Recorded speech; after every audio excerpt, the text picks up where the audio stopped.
कि तर्क वितर्क करने का, एक वाद विवाद करने का एक आधार बन चुकी है। ऐसी परिस्थिति में जब इन चौपाइयों का मार्गदर्शन लेने के बजाय लोगों ने इस पर वाद विवाद करना प्रारंभ कर दिया, जब भागवत आदि कथाओं को लोगों ने सुना और सुन करके उसके अर्थ का अनर्थ कर दिया, जब लोगों ने यह सुना कि कोई अजामिल नाम का डाकू था और मरते समय उसके मुंह से नारायण निकला, तो फिर जीवन के सारे पाप उसके मिट गए और लाख लाख पाप करने के पश्चात भी वो अजामिल स्वर्ग लोक को गया।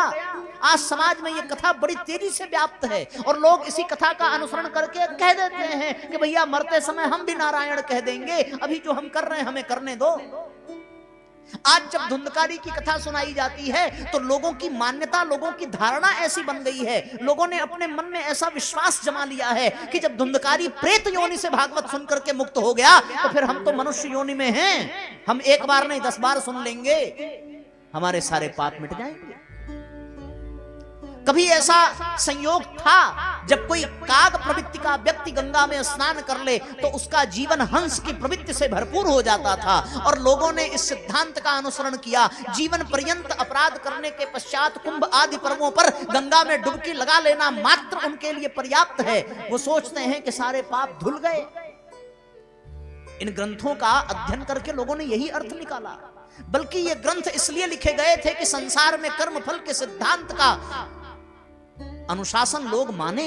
लोग समझें। पर इन ग्रंथों को पढ़ने के पश्चात अपने स्वार्थ से भरी बुद्धि और संकीर्णता के कारण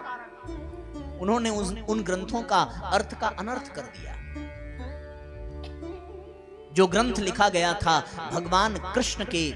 द्वारा प्रेरणा प्राप्त करने के लिए, आज उन ग्रंथों पर ही लोग प्रश्न खड़ा कर देते हैं कि उन्होंने चीर चुराए, उन्होंने माखन चुराए, उन्होंने छल किया, उन्होंने कपट करके अर्जुन को जिताया और वो नाना प्रकार के तर्क कुतर्क करके